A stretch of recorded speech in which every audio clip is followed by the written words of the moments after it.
এনবিআরকে 7 লাখ কোটি টাকা টার্গেট দেওয়ার পরও বড় ঘাটতি থাকছে বাজেটে। ভঙ্গুর অর্থনীতিতে রাতারাতি সমৃদ্ধি আনা সহজ নয়, মন্তব্য অর্থমন্ত্রী। বর্তমান প্রেক্ষাপটে যেখানে দারিদ্রতা বাড়ছে, যেখানে চাকরিহীনতা বাড়ছে, আমাদের প্রথমে দারিদ্রতা থেকে দরিদ্র মানুষগুলোকে, নিম্ন আয়ের মানুষগুলোকে অ্যাড্রেস করতে হচ্ছে। নোংরা ঘরে প্রবীণ নারীর মরদেহে পোকা ধরলেও খোঁজ নেননি প্রতিষ্ঠিত সন্তানরা।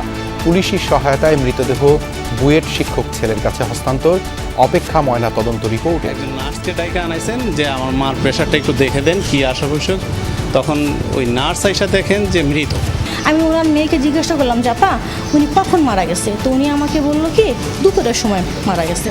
তো আমার যে দেখে যেটা মনে হলো যে উনি মেবি 4-5 দিন আগে মারা গেছে। রামিসা ধর্ষণ ও হত্যা মামলায় আসামি সোহেল রানা ও তার স্ত্রী স্বপ্না খাতুনের বিরুদ্ধে সাক্ষ্য গ্রহণ শেষ। কাল যুক্তিতর্ক উপস্থাপন ও আত্মপক্ষ সমর্থন। যে কোনো পুশিন পুশব্যাকের বিপক্ষে বাংলাদেশ। সীমান্ত হত্যাসহ নানা ইস্যুতে আলোচনা হবে বিজিবি বিএসএফ বৈঠকে, জানালেন স্বরাষ্ট্রমন্ত্রী। 6 শিশুর মৃত্যুর ঘটনায় স্বাস্থ্য মন্ত্রণালয়ের তদন্ত রিপোর্ট দিল আবদিন কর্তৃপক্ষ। ভুক্তভোগী পরিবারগুলোর কাছ থেকে তথ্য সংগ্রহ রমনা থানার। বর্ষিয়ান রাজনীতিবিদ তোফায়েল আহমেদকে ভোলায় রাষ্ট্রীয় মর্যাদায় দাফন। 2 দফা জানাজায় অংশ নেন বিভিন্ন শ্রেণী পেশার মানুষ।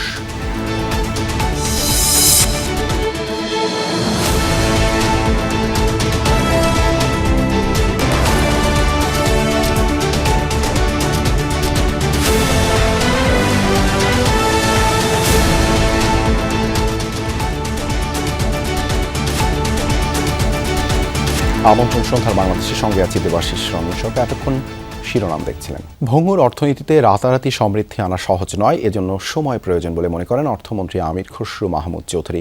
জানান দেশের সব বাজেটেই নিম্ন আয়ের মানুষ বঞ্চিত হয়েছেন, এবার গণতন্ত্রায়ন হবে। বাজেট নিয়ে সেমিনারে বক্তারা বলেন, বড় বাজেট বাস্তবায়নে অর্থায়ন নিশ্চিত করা কঠিন। বাংলাদেশ ব্যাংক তহবিলের স্বচ্ছ ব্যবহার নিশ্চিত করতে হবে। আগামী 11 জুন সংসদে বাজেট দেবে বিএনপি সরকার। সীমাবদ্ধতার মধ্যেও মেলাতে হবে বড় অঙ্কের আয় ব্যয়ের হিসাব। মঙ্গলবার অর্থনৈতিক সাংবাদিকদের সংগঠন ইআরএফ আয়োজিত বাজেট প্রত্যাশা ও বাস্তবতা শীর্ষক সেমিনারে উঠে আসে বাজেটের নানা দিক। বলা হয়, অভ্যন্তরীণ আয় বৃদ্ধি করা দরকার, ঋণ গ্রহণেও হতে হবে সতর্ক।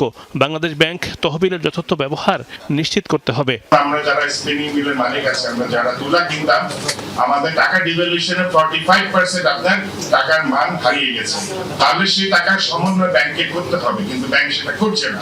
ঋণ পরিশোধের সুদের হার এগুলোর পরিমাণ কিন্তু বাড়ছে এবং আইএমএফ এর ক্যাটাগরিতে আমরা আগে ছিলাম লো রিস্ক এই ঋণ ডেট সাস্টেইনেবিলিটি ক্ষেত্রে, এখন আমরা মডারেট লেভেলে শিখেছি, অর্থাৎ সেখানেও খেয়াল রাখতে হবে। অর্থমন্ত্রী মনে করেন, এতদিন বাজেট দেয়া হলেও বঞ্চিত হয়েছে হতদরিদ্র মানুষ। ফ্যামিলি কার্ড দেওয়ার ক্ষেত্রে রাজনৈতিক পরিচয় মুখ্য নয়। যারা নিম্ন আয়ের মানুষ তারা সবসময় বঞ্চিত, কিন্তু এবং এই কারণে আর বিশেষ করে বর্তমান প্রেক্ষাপটে যেখানে দারিদ্রতা বাড়ছে, যেখানে চাকরিহীনতা বাড়ছে, আমাদের প্রথমে দারিদ্রতা থেকে দরিদ্র মানুষগুলোকে, নিম্ন আয়ের মানুষগুলোকে অ্যাড্রেস করতে হচ্ছে। দাবি করেন, এবারের বাজেট হবে অন্তর্ভুক্তিমূলক। প্রকল্প বাস্তবায়নে ড্যাশবোর্ড খোলা হয়েছে।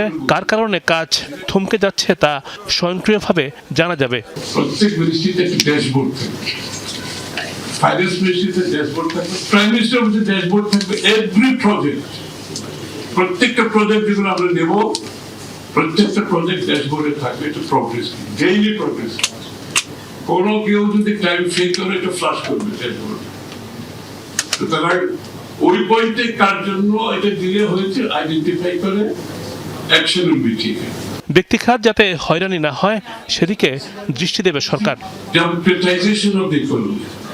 রিমন রহমান, যমুনা নিউজ, ঢাকা। আসছে ইতিহাসের সবচেয়ে বড় বাজেট। স্বার্থের সমন্বয় ঘটাতেই এই বৃদ্ধি। অর্থায়ন নিয়ে আছে দুশ্চিন্তা, তারপরও বড় বাজেটের পথেই হাঁটছে নতুন সরকার। সবকিছু ঠিক থাকলে বাজেটের আকার হতে পারে 9,38,000 কোটি টাকা। বড় হবে ঘাটতির অঙ্ক। আকার দাঁড়াচ্ছে 2,43,000 কোটি টাকা। প্রায় 7 লাখ কোটি টাকা রাজস্ব খাত থেকে প্রাপ্তির আশা করছে সরকার। জিডিপি প্রবৃদ্ধির লক্ষ্য 6.5% আর মূল্যস্ফীতির হার 7.5%-এর মধ্যেই বেঁধে রাখতে চায় সরকার। রিমন রহমানের রিপোর্ট। মূল্যস্ফীতির অসহনীয় চাপ দীর্ঘদিন ধরেই সহ্য করছে দেশের বিপুল সংখ্যক মানুষ। আয়ের তুলনায় ব্যয়ও বেশি হচ্ছে কয়েক বছর। কর্মসংস্থানেও নেই সুখবর। এমন এক কঠিন সময় এসেছে বাজেট, আর কয়েকদিন পরই বিশাল অঙ্কের ব্যয় প্রস্তাব নিয়ে জনগণের সামনে হাজির হবে নতুন সরকার। প্রশ্ন হচ্ছে, বাজেটে কি মিলবে স্বস্তি? বাস্তবায়ন নিয়ে যথেষ্ট শঙ্কা থাকলেও জিডিপির প্রায় 14% বৃদ্ধি করে চলছে বাজেট দেবার প্রস্তুতি। ব্যয়ের অঙ্ক দাঁড়াতে পারে 9,38,000 কোটি টাকা। পরিচালন ও অন্যান্য এবং এডিপিতে রাখা হচ্ছে বড় অঙ্কের অর্থ। ব্যয় বিভাজনে লক্ষ্য করলে দেখা যায় পরিচালন ব্যয়ে 67% অর্থ রাখা হচ্ছে। এছাড়া এডিপি, ঋণ ও অগ্রিম এবং খাদ্য হিসাবে যাবে অর্থ। 5% মোট দেশজ উৎপাদন তথা জিডিপির শিক্ষা এবং স্বাস্থ্য ক্ষেত্রে ধারাবাহিক বৃদ্ধির মাধ্যমে নিয়ে যেতে হবে এবং তার মাধ্যমে গুণগত পরিবর্তন করতে হবে। বৈষম্য লাঘবের ক্ষেত্রে সবচেয়ে কার্যকরী ভূমিকা রাখে শিক্ষা খাত এবং স্বাস্থ্য খাত। সেই জন্যে আমরা চাচ্ছি যে প্রাথমিক স্বাস্থ্য সেবাকে বিনামূল্যে করার। বাজেট যত বড় করার চিন্তা হচ্ছে ততই বড় হচ্ছে ঘাটতির অঙ্ক। সবকিছু ঠিক থাকলে প্রস্তাবিত বাজেটে ঘাটতি প্রস্তাব করা হতে পারে 2,43,000 কোটি টাকা। বৈদেশিক ও অভ্যন্তরীণ উৎস থেকে ঘাটতি অর্থায়ন নিশ্চিত করা হবে। অন্যদিকে বাজেট বাস্তবায়নে অর্থের সংস্থানের সবচেয়ে বেশি নির্ভরতা এনবিআরের উপর, তারপর অভ্যন্তরীণ ঋণ, বৈদেশিক ঋণ ও অন্যান্য উৎস। ঋণ পুঞ্জীভূত হয়েছে এবং ঋণের বোঝা চাপিয়ে আমাদের সাধারণ মানুষকে নুজ্জ করে দিয়ে গেছে। ব্যাংক ব্যবস্থার 1/3 তারা লুণ্ঠন করে নিয়ে গেছে। আমরা সবসময় বলেছি যে অর্থনীতির গণতন্ত্রায়ন, অর্থাৎ অর্থনীতিতে সবার অংশগ্রহণ। অর্থনীতিতে যদি সবার অংশগ্রহণ থাকে তাহলেই কিন্তু ডেমোক্রেটিক ডিভিডেন্ড পাওয়া দরকার। বাজেটে ব্যাংক খাত থেকে ধরা হচ্ছে বড় ঋণ লক্ষ্য, যার আকার দাঁড়াতে পারে 1,12,000 কোটি টাকা। ব্যাংক বহির্ভূত খাত থেকেও নেওয়া হবে ঋণ। 3 লাখ কোটি টাকার এডিপির মধ্যে প্রকল্প ঋণ ও অনুদান থেকে নেওয়া হবে 37%। যদি আমার বাজেট ঘাটতিটা বড় হয়ে যায়, সেইটা সমস্যাকে আরো গভীর করে দেবে, আরো জটিল করে দেবে। কারণ এটা তো যেহেতু সাপ্লাই সাইডের প্রবলেমটা অ্যাড্রেসড, শুধু ঘাটতি দিয়ে তো হবে না, কিন্তু বাজারে যদি টাকাটা ঢুকে যায় এটা কোথাও না কোথাও দেখা দেবে। প্রবৃদ্ধি বাড়াতে সম্ভব হবে না, কারণ সাপ্লাই সাইডের প্রবলেমগুলো তো সংস্কার ছাড়া ঠিক হচ্ছে না। বাজেট বক্তব্যের শুরুতে কৃতজ্ঞ চিত্তে মুক্তিযুদ্ধে বীর শহীদ প্রেসিডেন্ট জিয়াউর রহমান, সাবেক প্রধানমন্ত্রী খালেদা জিয়া এবং স্বৈরাচার শক্তির বিরুদ্ধে গণতান্ত্রিক আন্দোলনে নিহত সকল শহীদদের স্মরণ করবেন অর্থমন্ত্রী। প্রতি বছরই বাজেটে যে ব্যয়ের প্রস্তাব দেওয়া হয় তা অর্জন করা যায় না।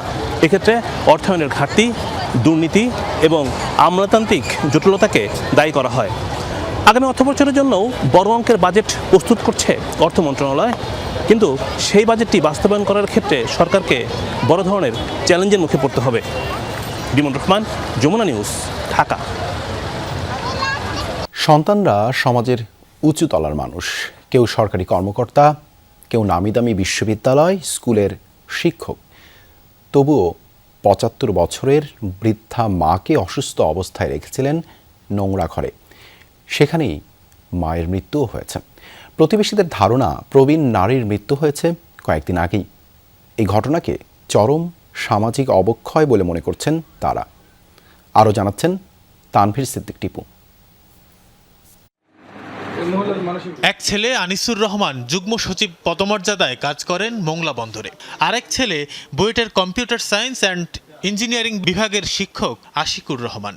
এক মেয়ে ফাতেমা নাসরিন ঢাকার একটি ইংলিশ মিডিয়াম স্কুলের শিক্ষক। নিজেও দীর্ঘদিন শিক্ষকতা করেছেন 75 বছরের নূরজাহান বেগম। সম্প্রতি এই প্রবীণের মরদেহ উদ্ধার হয় এক স্যাঁতসেঁতে ময়লা আবর্জনাপূর্ণ ঘর থেকে। রাজধানীর পল্লবী এলাকার একটি বহুতল ভবনের চতুর্থ তলায় মেয়ের বাসার একটি কক্ষে দীর্ঘদিন ধরে নিঃসঙ্গ জীবনযাপন করে আসছিলেন নূরজাহান বেগম। এলাকাবাসী বলছে, বৃদ্ধার মৃত্যুর পর ঘটনা ধামাচাপা দিতে এক নার্সকে আনা হয়েছিল। সেই নার্সই সন্দেহজনক মৃত্যু মনে করে কল দেন জাতীয় জরুরি সেবা 999-এ। যারা সেই মরদেহ ধৌতের কাজ করেছেন তাদের ভাষ্য, মৃতদেহে পচন ধরেছিল, দেখেছেন পোকাও। মৃত্যু যে কয়েকদিন আগে হয়েছে তাও সহজেই অনুমেয়। যিনি মারা গেছেন তার মেয়ে একজন নার্সকে ডাইকা আনাইছেন যে আমার মার প্রেশারটা একটু দেখে দেন কী আশা অসুখ। তখন ওই নার্স আইসা দেখেন যে মৃত, আরও আগেই মারা গেছেন। তারপরে নার্স বাইরে আইসা 999-এ ফোন দেয়। ফোন দেওয়ার পর এই পুলিশ আসে। তো আমাদের কাছে মনে হলো যে আমি ওনার মেয়েকে জিজ্ঞাসা করলাম যে আপা উনি কখন মারা গেছে, তো উনি আমাকে বললো কি দুপুরের সময় মারা গেছে।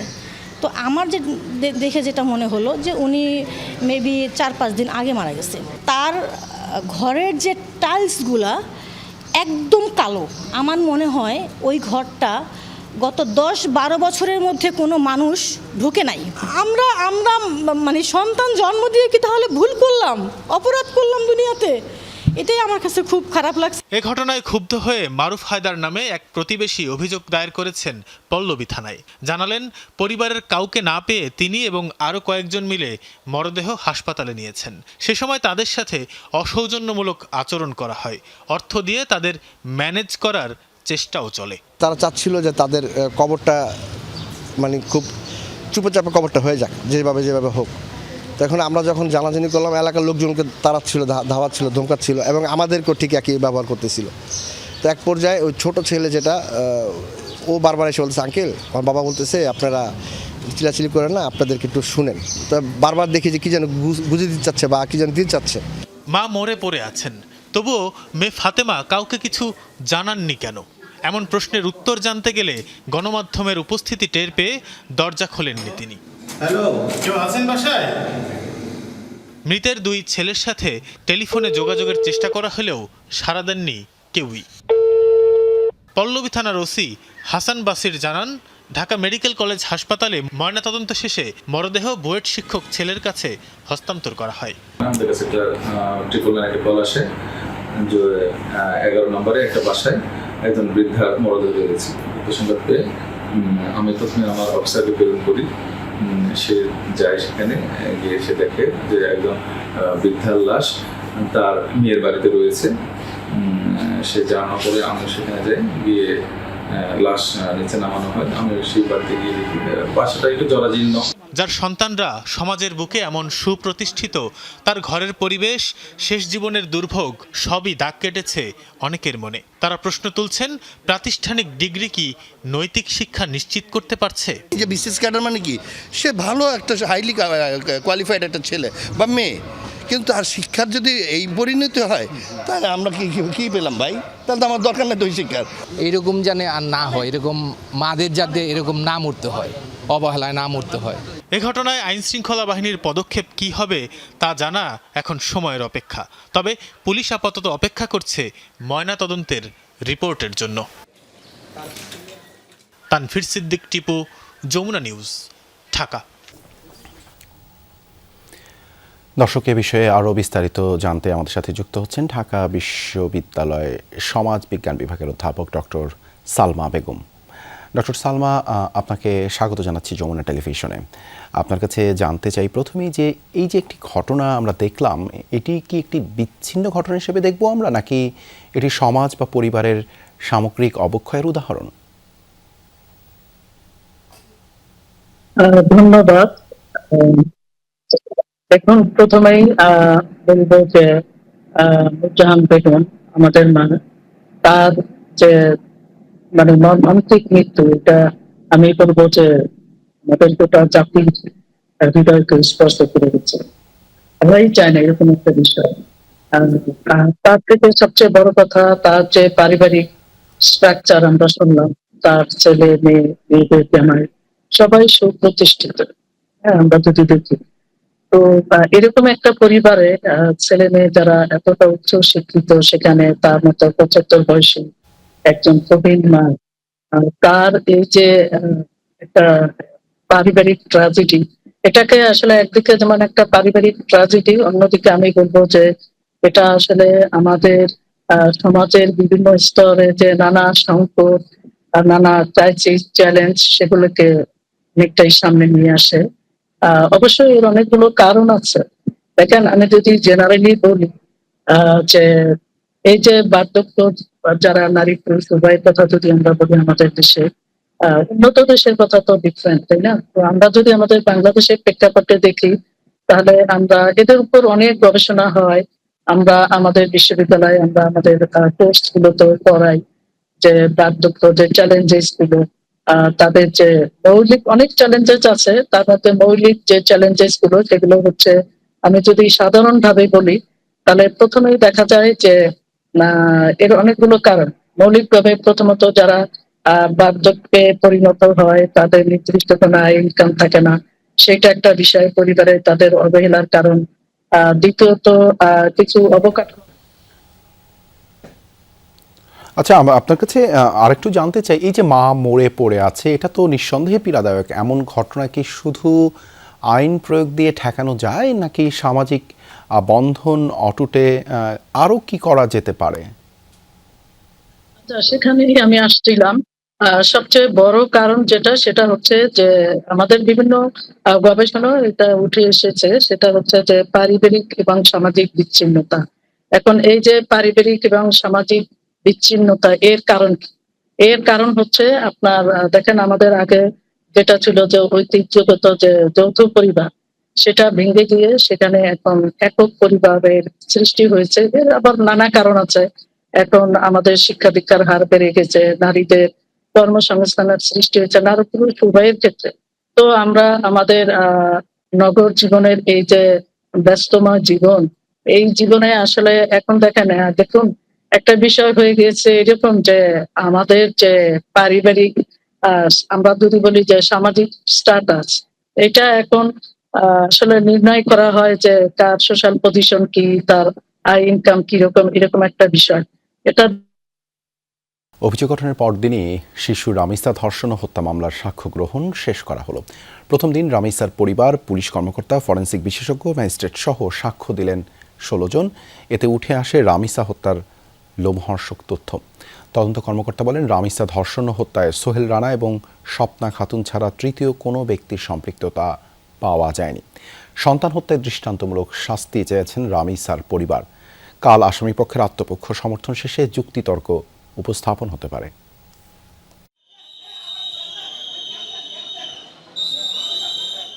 সোমবারই অভিযোগ গঠনের মধ্য দিয়ে শিশু রামিসা ধর্ষণ ও হত্যা মামলার বিচার কার্যক্রম শুরু হয়। এদিনই সাক্ষ্য গ্রহণের জন্য মঙ্গলবার নির্ধারণ করা হয়। সাক্ষ্য দিতে আদালতে হাজির হন রামিসার মা, বাবা, বোন, পুলিশ কর্মকর্তা, চিকিৎসক, ফরেনসিক বিশেষজ্ঞ ও ম্যাজিস্ট্রেট সহ 16 জন। রামিসার বাবা আব্দুল হান্নান মোল্লার জবানবন্দির মধ্য দিয়েই শুরু হয় সাক্ষ্য গ্রহণ। সাক্ষ্য দেন শিশুটির মাও। তাদের বর্ণনায় উঠে আসে সোহেল রানা ও তার স্ত্রীর নৃশংসতা। সাক্ষ্যতে রামিসার মা বলেন, আকুতি মিনতি করে বারবার বললেও দরজা খোলেনি সোহেলের স্ত্রী স্বপ্না খাতুন।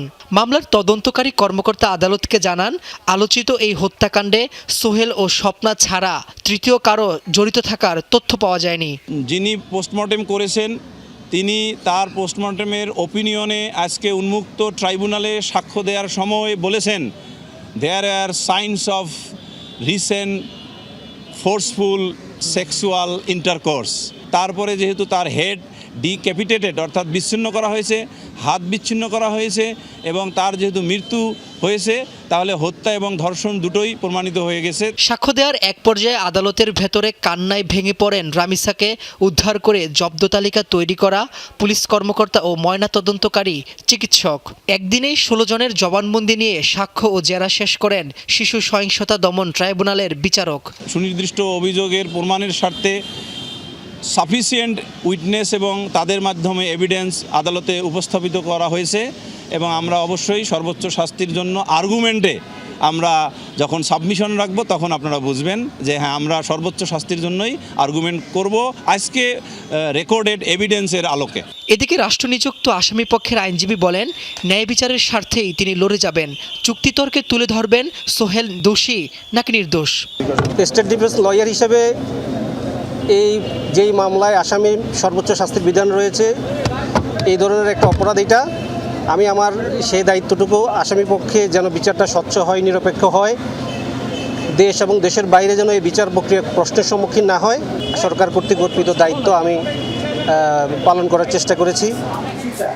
রামিসার পরিবার জানান, সন্তান হত্যার ন্যায় বিচার ও সর্বোচ্চ শাস্তি চান তারা। এটা ন্যায় এবং সুষ্ঠু বিচার এবং সেই বিচারের দ্রুত কার্যকারিতা, এবং এর পাশাপাশি বাংলাদেশের আর কোনো বাবা মার বুক যেন এরকম নির্মমভাবে খালি না হয়, কোনো বাবা মার বুক যেন এইভাবে ভেঙে না যায়, কোনো বাবা মা যেন আমার মতো এই বাদপুটে এসে দাঁড়াতে না হয়। বুধবার মামলার আসামি পক্ষের আত্মপক্ষ সমর্থনের দিন ধার্য করেছেন আদালত। রাব্বি হোসেন, যমুনা নিউজ, ঢাকা। স্বরাষ্ট্রমন্ত্রী সালাউদ্দিন আহমদ বলেছেন, যে কোনো পুশ ব্যাকের বিপক্ষে বাংলাদেশ। তিনি বলেন, সীমান্তে সবগুলো ঘটনাই বর্ডার কিলিং নয়। সচিবালয়ে এক ব্রিফিংয়ে তিনি কথা বলেন। রামিসা ধর্ষণ হত্যা মামলার বিচার দ্রুত শেষ হবে বলে আশা করেন স্বরাষ্ট্রমন্ত্রী। এছাড়া তিনি জানান, আদ্দিন হাসপাতালে 6 নবজাতকের মৃত্যুর ঘটনায় তদন্ত হচ্ছে। আইন অনুযায়ী ব্যবস্থা নেবে আইনশৃঙ্খলা বাহিনী। রাজধানীর পল্লবীর শিশু রামিসা হত্যা ও ধর্ষণের বিচার কাজ শুরু হয়েছে, শেষ হয়েছে সাক্ষ্য গ্রহণও। সরকার রামিসা হত্যার দ্রুত বিচার আশা করে বলে জানিয়েছেন স্বরাষ্ট্রমন্ত্রী। আমরা আমাদের পক্ষ থেকে সহযোগিতা, তদন্তকারী কর্মকর্তা, সাক্ষীদেরকে নিয়ে যাওয়া, সাক্ষ্য গ্রহণ করানো, এগুলো আমরা করাতে পারি। যেহেতু সবার প্রত্যাশা যে একটু সংক্ষিপ্ত সময়ের মধ্যে বিচার কার্যটা শেষ হোক, আমরা সেটা করার ব্যবস্থা করছি। তা আশা করছি সংক্ষিপ্ত সময়ের মধ্যে বিচার কার্যটা শেষ হবে। আদ্দিন হাসপাতালে 6 নবজাতকের মৃত্যুতে মামলা হয়েছে, এ নিয়ে তদন্ত করছে সিআইডি। আসামিদের গ্রেফতারের অগ্রগতি নিয়ে প্রশ্ন ছিল স্বরাষ্ট্রমন্ত্রীর কাছে। এটা মামলা হয়েছে, তদন্ত হচ্ছে, স্বাস্থ্য মন্ত্রণালয় কাজ করছে, আর পুলিশের পক্ষ থেকে এটা ব্যবস্থা নেওয়া হচ্ছে, তদন্ত হচ্ছে। এই পর্যন্ত স্বরাষ্ট্র মন্ত্রণালয় কোন জায়গায় আসামি গ্রেফতার করতে ব্যর্থ হয়েছে, একটু সময়ের দরকার হয়, সেই সময়টা দিতে হবে। বাংলাদেশ ও ভারতের সীমান্তরক্ষী বাহিনী বিজিবি ও বিএসএফ এর মহাপরিচালক পর্যায়ের 4 দিনব্যাপী বৈঠক দিল্লিতে শুরু হচ্ছে আগামী 8 জুন। সেখানে সীমান্ত সংক্রান্ত বিভিন্ন ইস্যু নিয়ে আলোচনা হবে বলে জানিয়েছেন স্বরাষ্ট্রমন্ত্রী। বর্ডার কিলিং হচ্ছে যদি অন্য দেশের বাহিনী কর্তৃক আমাদের সীমান্তে অথবা জিরো লাইনে এসে যদি কিলিং করে, সেটাকে আমরা বর্ডার কিলিং বলতে পারি। যদি আমাদের সীমানার অভ্যন্তরে এবং তাদের সীমানার অভ্যন্তরে কোনো রকমের কোনো অপরাধে জড়িত থাকে কেউ, ইললিগ্যাল ট্রেসপাস করে যায় কেউ, সেটা তারা কিভাবে অ্যাড্রেস করবে সেটা তাদের দেশীয় আইনে করবে। এটাকে বর্ডার কিলিং বলা ঠিক হবে না। এ সময় স্বরাষ্ট্রমন্ত্রী ভারতের জোরপূর্বক পুশিং নিয়েও কথা বলেছেন। বর্ডারে আমাদের বিজিবি অ্যালার্ট আছে। আমরা যে কোনো রকমের ইললিগ্যাল পুশিং বা পুশব্যাক এগুলোর বিপক্ষে ন্যাশনাল আইডি ভেরিফিকেশন করে যদি কেন্দ্রীয় সরকারের তরফ থেকে সেরকম কোনো তালিকা আমাদের পররাষ্ট্র মন্ত্রণালয়ে প্রেরণ করে, তারা সেটা আইনানুগভাবে রিপেট্রিয়েশন প্রসেসটা ফলো করবে। সেরকম কোনো বিষয় আমাদের কাছে এখনো পর্যন্ত পেন্ডিং নাই। সচিবালয়ে ব্রিফিংয়ে স্বরাষ্ট্রমন্ত্রী বলেন, কোরবানি ঈদ নির্বিঘ্নে পালিত হয়েছে। যানজট রোধে অটোরিকশা চালকদের জন্য বিকল্প ব্যবস্থা করছে সরকার। যদি আমরা হাজার হাজার লোকজনকে ওভারনাইট বেকার করে দিই, এটাও একটা সমস্যার সৃষ্টি হবে। সেই জন্য আলমগীর স্বপন, যমুনা নিউজ, ঢাকা। রাজধানীর আদ্দিন হাসপাতালে 6 নবজাতকের মৃত্যুর ঘটনায় আগামীকাল প্রতিবেদন জমা দেবে স্বাস্থ্য মন্ত্রণালয়। পৃথকভাবে স্বাস্থ্য অধিদপ্তরের তদন্ত কমিটির প্রতিবেদন দেয়া হবে 4 জুন। তবে এরই মধ্যে আদ্দিন হাসপাতালের তদন্ত কমিটি তাদের প্রতিবেদন জমা দিয়েছে মন্ত্রণালয়। এদিকে আজ ভুক্তভোগী পরিবারগুলোর সাথে কথা বলে তথ্য উপাত্ত নিয়েছে রমনা থানা পুলিশ। ঈদের আগে রাজধানীর নন্দীপাড়ার মোহাম্মদ হাসানের ঘর আলো করে এসেছিল যমজ 2 ছেলে সন্তান। কিন্তু গত 27 মে আদ্দিন হাসপাতালের মর্মান্তিক ঘটনা কেড়ে নিয়েছে তার সব আনন্দ। ওই দিন মারা যাওয়া 6 নবজাতকের মধ্যে তার 2 সন্তানও ছিল। শোকাহত এই বাবা কিছুতেই যেন বোঝাতে পারছে না তার মনকে। একই মানসিক অবস্থা অন্য বাবাদেরও। দুটি সন্তান একই রকম সেম দেখতে, একই রকম চেহারা, দেহার মতন সৌন্দর্য আল্লাহর দেহার মতন দিছিল। আমার ডাক্তারের গাফলতির কারণে আমার সন্তানদের আজকে হারাইতে হয়েছে। মুখে বইলা প্রকাশ করা যাবে না যে আমার প্রথম সন্তান, আমার কি পরিমাণ খারাপ লাগে এটা আমি জানি। আমাদের শেষ আশ্রয়স্থল হলো থানা, আমরা থানায় এসেছি। তবে এরই মাঝে তিনি সহ ভুক্তভোগী 3টি পরিবারের সদস্যদের ঘুরতে হচ্ছে থানার বারান্দায়। মঙ্গলবার দুপুরে রমনা থানা পুলিশ কথা বলে তাদের সাথে, পরে জানানো হয় দ্রুতই দেওয়া হবে সিআইডির প্রতিবেদন। যে উপাদানগুলো আছে সেগুলো নিয়েছে, সেগুলো আমরা সিআইডি ফরেন্সিকে পাঠিয়েছি। ফরেন্সিক এক্সপার্ট হইলে সেগুলো ডিসিশন আসবে যে এখানে কার্বন মনোক্সাইড বা কোনো অক্সিজেনের ঘাটতি বা অতিরিক্ত হিট যে ব্যাপারগুলো থাকে সবগুলা নিয়েই ইস্যু নিয়ে কাজ করতেছি আমরা। প্রাথমিক অনুসন্ধানে উঠে আসে পোস্ট ডেলিভারি ও পোস্ট অপারেটিভ ওয়ার্ডের বায়ু চলাচল ব্যবস্থা এবং পরিবেশের ক্ষেত্রে সমস্যা ও ত্রুটির বিষয়টি। ধারণা করা হচ্ছে শীতাতপ নিয়ন্ত্রিত যন্ত্র দীর্ঘক্ষণ বন্ধ থাকার পর কার্বন ডাই অক্সাইডের মাত্রা বেড়ে গিয়েছিল, আর এজন্যই শিশুদের শ্বাসকষ্ট ও মৃত্যু হয়ে থাকতে পারে। এদিকে একই ঘটনার কারণ অনুসন্ধানে পৃথকভাবে কাজ করছে স্বাস্থ্য অধিদপ্তরের আরেকটি তদন্ত কমিটি। তাদের প্রতিবেদন জমা দিতে আরও 2-1 দিন সময় লাগতে পারে বলে জানা গেছে। এদিকে এরই মধ্যে মন্ত্রণালয়ে তদন্ত প্রতিবেদন জমা দিয়েছে আদ্দিন হাসপাতালের তদন্ত প্রতিবেদক দল। 6 নবজাতকের মৃত্যুর ঘটনা কোনোভাবেই স্বাভাবিক নয়, আর এই প্রতিবেদন নিয়ে হেলাফেলার সুযোগ নেই বলছেন তদন্তকারী সংস্থাগুলো। মশিউর অনিক, যমুনা নিউজ, ঢাকা। এবছরও চোখ রাঙাচ্ছে ডেঙ্গু। পরিস্থিতি সংকটময় হওয়ার আগে থেকেই প্রস্তুতি গ্রহণ করতে চায় সরকার। এরই মধ্যে কিছু সিদ্ধান্তও নেওয়া হয়েছে। ডেঙ্গু রোগীদের জন্য 10% বেড ফ্রি রাখবে প্রাইভেট মেডিকেলগুলো। ডাক্তার ভিজিট নেবেন না, শুধু ঔষধ আর খাওয়ার টাকা রোগী দেবে। পাশাপাশি ডেঙ্গু মোকাবেলায় চলবে সচেতনতামূলক কার্যক্রম। বাড়ছে ডেঙ্গু রোগী। স্বাস্থ্য অধিদপ্তরের তথ্য মতে সোমবার 110 জন আক্রান্ত হয়েছে, মৃত্যু হয়েছে 1 জনের। এ অবস্থায় প্রধানমন্ত্রীর নির্দেশনা অনুযায়ী ডেঙ্গু প্রতিরোধে সিটি কর্পোরেশন, বিশেষজ্ঞ চিকিৎসক, বেসরকারি হাসপাতাল, ক্লিনিক ও ডায়াগনস্টিক অ্যাসোসিয়েশনের প্রতিনিধিদের সাথে বৈঠক করেছে স্বাস্থ্য মন্ত্রণালয়। নেওয়া হয়েছে বেশ কিছু সিদ্ধান্ত। এর মধ্যে রয়েছে ডেঙ্গু রোগীদের জন্য বেসরকারি হাসপাতালে 10% ফ্রি বেড রাখা, হাসপাতালগুলোতে পর্যাপ্ত ফ্লুইড ও স্যালাইনের মজুদ বৃদ্ধি করা। এর পাশাপাশি থাকছে বিশেষায়িত চিকিৎসা ও ডেঙ্গু রোধে 3 মাসব্যাপী সচেতনতামূলক কার্যক্রম। ডেঙ্গুর বিরুদ্ধে সামাজিক লড়াই, সামাজিক আন্দোলন শনিবার থেকে 3 মাস ব্যাপী কর্মসূচি চলবে। আমরা চেষ্টা করতেছি ডেঙ্গু যাতে জিরো থাকে। ডেঙ্গুর জন্য 10% দিবেন, ইনভেস্টিগেশন 80% কম নেবেন। 10,000 টাকা হইলে 80% 8,000 টাকা মাফ দিতে হবে না। Bed free, doctor visit free, খাওয়ার রোগীর, ওষুধ কেনা রোগীর। এডিস মশার বংশবৃদ্ধি রোধে সিটি কর্পোরেশনের ব্যবহৃত ওষুধ উচ্চমানের, তবে যারা স্প্রে করেন তারা এর সাথে কেরোসিন মেশান বলে অভিযোগ করেছেন স্বাস্থ্যমন্ত্রী। মশা মরে না ঠিক না, মশা একদম অনেক কমে গিয়েছিল। আমাদের স্প্রে লেভেলে যেটা ট্রুথ, যারা স্প্রে করে তারা কিছু কিছু ওষুধ মারিং করে, কেরোসিন বেশি মিশায়। ওই পর্যায়ে আমাদের সিটি কর্পোরেশন তদারকি করতেছে যাতে স্প্রেটাও সঠিক হয়। স্বাস্থ্যমন্ত্রী বলেন, কিছু দেশে ডেঙ্গুর ভ্যাকসিন দেয়া হলেও সর্বজনীন না হওয়ায় বাংলাদেশে আপাতত এই ভ্যাকসিনেশন কার্যক্রম গ্রহণের পরিকল্পনা নেই সরকারের। এটা এখনো সার্বজনীন ভ্যাকসিন হয় না, কাজে আমরা একটা এলডিসি কান্ট্রি হিসাবে আমরা হঠাৎ করে ভ্যাকসিনটা দেওয়া শুরু করতে পারি না। এদিকে সচেতনতামূলক কর্মসূচির অংশ হিসেবে বারিধারা, বনানী, গুলশান লেক ও হাতিরঝিল পরিদর্শন করেছেন এলজিআরডি প্রতিমন্ত্রী। জানান, প্রতিরোধমূলক ব্যবস্থা গ্রহণ ও বাস্তবায়নে মন্ত্রণালয় 2 সিটিতে উপসচিবদের নেতৃত্বে 20টি পরিদর্শন টিম গঠন করেছে। কারো দায়িত্বে অবহেলা পেলে ব্যবস্থা নেওয়া হবে। এই জায়গাগুলো ঠিকঠাক মতো পরিষ্কার করা হয়েছে কিনা এটা দেখভাল করার জন্য আমাদের মন্ত্রণালয় থেকে আমরা 20টা টিম করেছি। তারা গিয়ে একটু পরিদর্শন করে আমাদেরকে রিপোর্ট করবে যে মাননীয় প্রধানমন্ত্রীর নির্দেশ অনুযায়ী যে অ্যাকশন প্ল্যানটা সেটা কতটুকু বাস্তবায়ন হলো, বা বাস্তবায়ন করতে গেলে আর কোনো পরামর্শ থাকলে তারা তাদেরকে দিয়ে আসবে। আলমগীর স্বপন, যমুনা নিউজ, ঢাকা। চেয়ারম্যানের নিয়োগ বাতিলের দাবিতে আজও ইসলামী ব্যাংকের সামনে মানববন্ধন করেছেন সচেতন গ্রাহক ফোরাম ব্যানারে আন্দোলনকারীরা। দাবি না মানা পর্যন্ত আন্দোলন চালিয়ে যাওয়ার ঘোষণা দিয়েছে গ্রাহক ফোরাম। রাস্তার আন্দোলনের সিদ্ধান্ত বদল হবে না বলে আবারও জানিয়েছে বাংলাদেশ ব্যাংক। সকাল থেকেই মতিঝিলের দিলকুশাই জড়ো হতে থাকে আন্দোলনকারীরা। অনাকাঙ্ক্ষিত পরিস্থিতি এড়াতে ইসলামী ব্যাংকের প্রধান কার্যালয়ের সামনে আগে থেকেই প্রস্তুত রাখা হয় আইনশৃঙ্খলা বাহিনীও। 10টার পরে চেয়ারম্যান খুরশিদ আলমের নিয়োগ বাতিলের দাবিতে মানববন্ধন করেন সচেতন গ্রাহক ফোরামের ব্যানারে আন্দোলনকারীরা। বলেন, লুটপাটকারীদের হাতে ইসলামী ব্যাংক তুলে দিতে আবারও ষড়যন্ত্র করা হচ্ছে। দোসর একজন ফ্যাসিস্টকে ইসলামী ব্যাংকের চেয়ারম্যান হিসেবে নিযুক্ত করা হয়েছে। আমরা এই চেয়ারম্যানকে মানি না।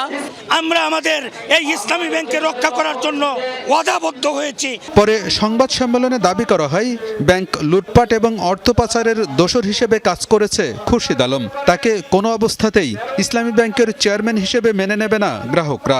আমানতের সুরক্ষায় আন্দোলন চালিয়ে দেওয়ারও ঘোষণা দেন তারা। আমরা আমাদের সঞ্চিত অর্থের নিরাপত্তা চাই, সেই কারণে আমরা এমন একটি পরিচালনা পরিষদ চাই যে পরিচালনা পরিষদ ব্যাংককে সুষ্ঠুভাবে পরিচালনা করতে পারবে। বাংলাদেশ ব্যাংক জানিয়েছে, যোগ্যতা এবং দক্ষতা বিবেচনায় নিয়েই খুরশিদ আলমকে চেয়ারম্যান করা হয়েছে। রাস্তার আন্দোলনে সিদ্ধান্ত বদল করবে না কেন্দ্রীয় ব্যাংক। গণমানুষের চাওয়া পাওয়ার যে রিফ্লেকশন সেটা বাংলাদেশ ব্যাংকের সিদ্ধান্তে থাকবে, তবে রাস্তার কোনো আন্দোলন দ্বারা তার সিদ্ধান্ত পরিবর্তন করবে সেটা যদি কেউ ভেবে থাকে তবে সেটা সঠিক না। মুখপাত্র বলেন, বিশেষ পরিস্থিতিতে পর্ষদকে অনলাইনে সভা করার অনুমোদন দিয়েছে বাংলাদেশ ব্যাংক, তাই সবার সিদ্ধান্তকেও বৈধ বলেই বিবেচনা করা হবে। একই দাবিতে রংপুর, চট্টগ্রাম, চাঁদপুর, ঝালকাঠি সহ দেশের বিভিন্ন জেলায় ইসলামী ব্যাংকের শাখার সামনে মানববন্ধন করেছেন আন্দোলনকারীরা। আলমগীর হোসেন, যমুনা নিউজ, ঢাকা। 2 দফা জানাজা শেষে ভোলায় বর্ষিয়ান রাজনীতিবিদ মুক্তিযুদ্ধের সংগঠক তোফায়েল আহমেদের দাফন সম্পন্ন হয়েছে। গ্রামের বাড়ি কোড়ালিয়ায় পারিবারিক কবরস্থানে দাফন করা হয় প্রবীণ এই রাজনীতিবিদকে। এর আগে ভোলা সরকারি উচ্চ বিদ্যালয় মাঠে হয় তোফায়েল আহমেদের দ্বিতীয় জানাজা। অংশ নেন বিভিন্ন শ্রেণী পেশার মানুষ। লোকে লোকারণ্য হয়ে ওঠে বিদ্যালয় মাঠ। চিরনিদ্রায় শায়িত হলেন 69-এর গণঅভ্যুত্থানের অগ্রসৈনিক ও মুক্তিযুদ্ধের অন্যতম সংগঠক তোফায়েল আহমেদ। দুপুরে হেলিকপ্টারে করে রাজধানী ঢাকা থেকে তার মরদেহ নেওয়া হয় নিজ জেলা ভোলায়। হেলিপ্যাড থেকে মরদেহ নিয়ে ফ্রিজিং অ্যাম্বুলেন্স পৌঁছায় জানাজা স্থল ভোলা সরকারি উচ্চ বিদ্যালয় মাঠে। সেখানে 60-এর দশকের ছাত্র রাজনীতির উজ্জ্বল নক্ষত্র বীর মুক্তিযোদ্ধা তোফায়েল আহমেদকে গার্ড অব অনার প্রদান করে প্রশাসন। বাদ জোহর হয় সাবেক শিল্প ও বাণিজ্য মন্ত্রীর দ্বিতীয় জানাজা। বর্ষিয়ান এই রাজনীতিকের জানাজায় অংশ নেন সর্বস্তরের হাজারো মানুষ। লোকে লোকারণ্য হয়ে ওঠে বিদ্যালয় প্রাঙ্গণ। স্থানীয়রা বলেন, তোফায়েল আহমেদ শুধু একজন রাজনীতিবিদ ছিলেন না, তিনি ছিলেন জেলার মানুষের আশা আকাঙ্ক্ষার প্রতীক। তোফায়েল আহমেদ একজন জাতীয় নেতা, জাতীয় বীর, একজন স্বাধীনতার অন্যতম সংগঠক, 70-এর গণঅভ্যুত্থানের মহানায়ক, বঙ্গবন্ধুর একান্ত আপনজন এবং কাছের লোক ছিলেন। রেসকোর্স ময়দানে তিনি বঙ্গবন্ধুতে ভূষিত করেছেন। আজকে তিনি আর নেই। দেশের নেতা, আন্তর্জাতিক নেতা। আমরা আজকে তোফায়েল আহমেদের শেষ বিদায় বেলায় তাকে এক নজর দেখতে এসেছি। বেলা 4টার দিকে গ্রামের বাড়ি কোরালিয়ায় তৃতীয় দফা জানাজা শেষে পারিবারিক কবরস্থানে সমাহিত করা হয় 9 বারের সংসদ সদস্য তোফায়েল আহমেদের মরদেহ। বাবা, মা ও স্ত্রীর কবরের পাশে শেষ শয্যায় শায়িত হন দেশের রাজনীতির নানা বাকবদলের সাক্ষী তোফায়েল আহমেদ। রাহিম সারোয়ার, যমুনা নিউজ। জাতিসংঘ সাধারণ পরিষদের 81তম অধিবেশনের সভাপতি নির্বাচনে ভোট গ্রহণ আজ। নির্বাচনে প্রতিদ্বন্দ্বিতা করছেন বাংলাদেশের পররাষ্ট্রমন্ত্রী ডক্টর খলিলুর রহমান এবং সাইপ্রাসের পররাষ্ট্রমন্ত্রী আন্দ্রেয়াস এস কাঁকোরিস। নিউ ইয়র্কে জাতিসংঘের সদর দপ্তরে স্থানীয় সময় সকাল 10টায় ভোট গ্রহণ শুরু হবে। 193 সদস্য রাষ্ট্রের ভোটে নির্বাচিত প্রার্থী আগামী 8 সেপ্টেম্বর শুরু হতে যাওয়া জাতিসংঘ সাধারণ পরিষদের 81তম অধিবেশনের সভাপতিত্ব ও অধিবেশনের কার্যক্রম পরিচালনা করবেন। এবারে নির্বাচনকে জাতিসংঘ কূটনীতিতে একটি গুরুত্বপূর্ণ প্রতিদ্বন্দ্বিতা হিসেবে দেখা হচ্ছে। নির্বাচনের ফল আজই জানা যেতে পারে। বেনিয়ামিন নেতানিয়াহুর সাথে তীব্র বিবাদে জড়িয়েছেন ডোনাল্ড ট্রাম্প। ইসরায়েলি প্রধানমন্ত্রীকে ফোন করে রীতিমতো অকথ্য ভাষায় গালিগালাজ করেছেন মার্কিন প্রেসিডেন্ট। মূলত লেবাননে তেল আবিবের জোরদার হামলাকে কেন্দ্র করে ইরানের সঙ্গে চলমান আলোচনা ভেস্তে যাওয়ার শঙ্কা তৈরি হওয়ায় ক্ষোভে ফেটে পড়েছেন ট্রাম্প, আর সেই ক্ষোভ ঝেড়েছেন নেতানিয়াহুর উপর। জানা গেছে, উত্তপ্ত এই কথোপকথনে নেতানিয়াহুকে উন্মাদ বলে সম্বোধন করেছেন ট্রাম্প। বলেছেন, তার পদক্ষেপ শুধু ইসরায়েলকেই নয়, মধ্যপ্রাচ্যে যুক্তরাষ্ট্রের অবস্থানকেও বিপদের মুখে ফেলেছে। ফোনালাপের পরপরই আশাবাদী বার্তা দেন ট্রাম্প। সামাজিক যোগাযোগ মাধ্যমে জানান, লেবাননে আর অগ্রসর হবে না ইসরায়েলি সেনারা, হামলা চালাবে না হিজবুল্লাহ। এই ছিল সন্ধ্যার বাংলাদেশের আয়োজনে। এতক্ষণ সাথে থাকার জন্য ধন্যবাদ সবাইকে।